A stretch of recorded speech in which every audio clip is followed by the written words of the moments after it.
Children's Hour with Red Riding Hood and Other Stories. By an unknown author. Little Red Riding Hood. There was once a sweet little maid who lived with her father and mother in a pretty little cottage at the edge of the village.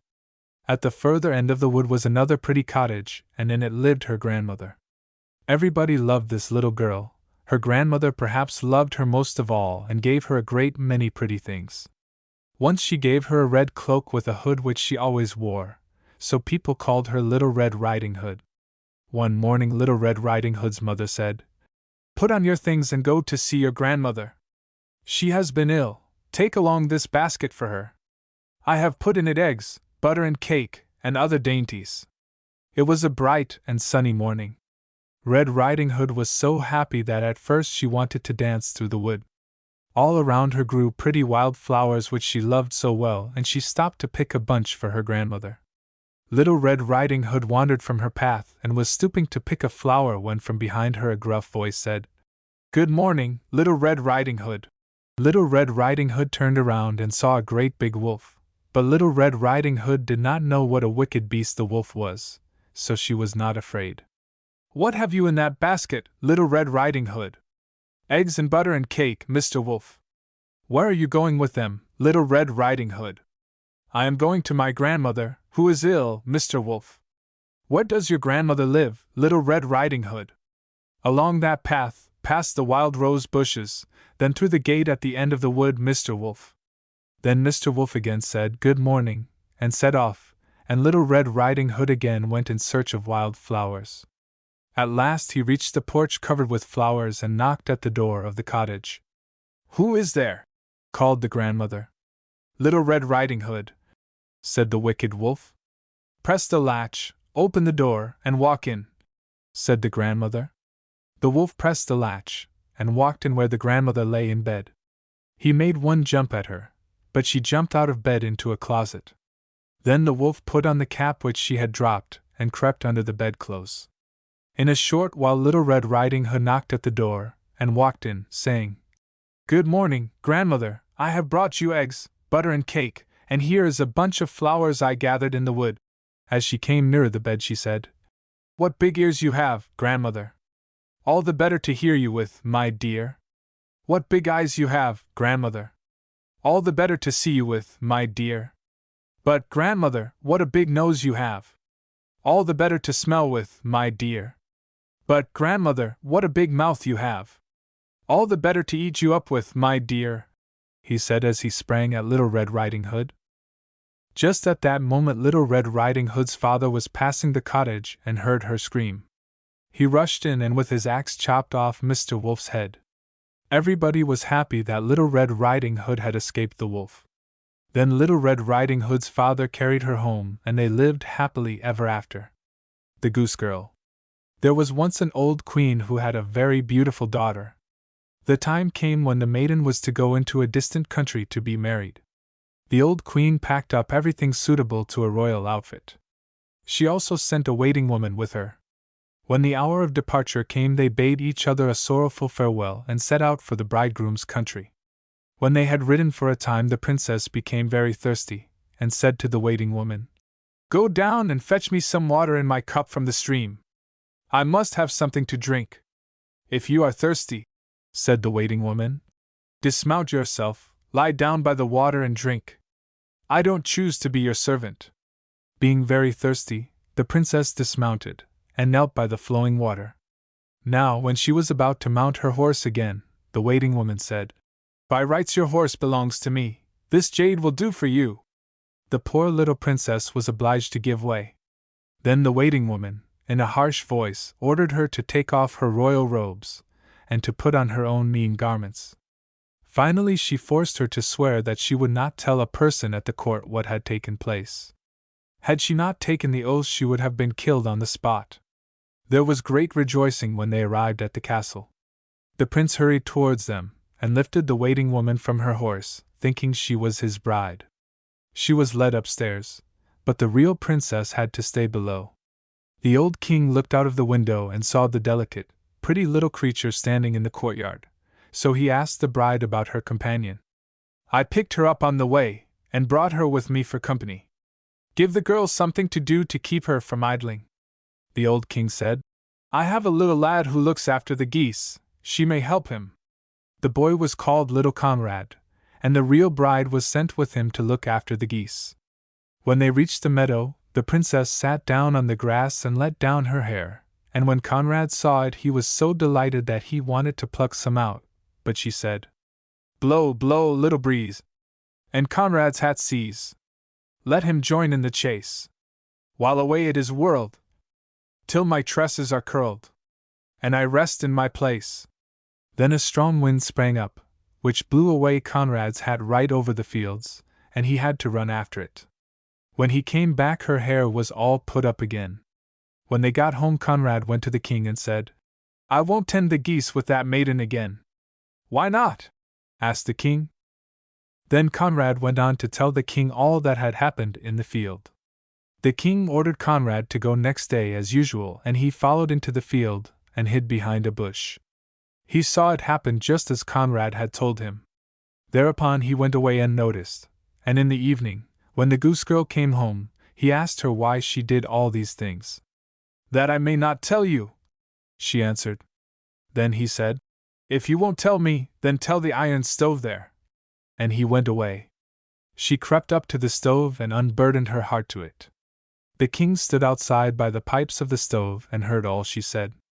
Then he came back, and caused royal robes to be put upon her, and her beauty was a marvel. Then he called his son and told him that he had a false bride, but that the true bride was here. The prince was charmed with her beauty, and a great banquet was prepared. The bridegroom sat at the head of the table, with the princess on one side and the waiting woman at the other, but she did not recognize the princess. When they had eaten, the king put a riddle to the waiting woman. What does a person deserve that deceives his master? Telling the whole story. The false bride answered, He must be put into a barrel and dragged along by 2 white horses till he is dead. That is your doom, said the king, and the judgment shall be carried out. When the sentence was fulfilled, the young prince married his true bride, and they lived together in peace and happiness. Babes in the Wood. Once upon a time there lived 2 little children whose parents were ill unto death. They begged their brother to care for the 2 little ones as he would his own. The uncle promised he would be a father to them, but he soon began to scheme to possess the money the parents had left in his care for the children. He sent for 2 robbers and bargained with them to take the 2 babes into the woods and kill them. After going many miles into the woods, one of the robbers said, Let us not kill the little children, they never harmed us. The other robber would not consent, so they came to blows. This frightened the children so much that they ran away and did not see the robbers again. They wandered on and on until they became so tired and hungry that at length they sat down at the foot of a tree and cried as if their hearts would break. The little birds heard them and began to trill sweet lullabies, which presently lulled them to rest. The birdies knew that the children would die of cold and hunger, so they covered them with leaves of crimson and brown and green. They then told the angels in heaven the sad story of the lost babes, and one of the white-robed angels flew down to earth and carried both the little ones back to heaven, so that when they awoke they were no longer tired and hungry, but were again with their dear mother. The Sleeping Beauty. Once upon a time there was a king and queen who for a very long time had no children, and when at length a little daughter was born to them they were so pleased that they gave a christening feast to which they invited a number of fairies. But, unfortunately, they left out one rather cross old fairy, and she was so angry that she said the princess should die when she reached the age of 16, by pricking her hand with a spindle.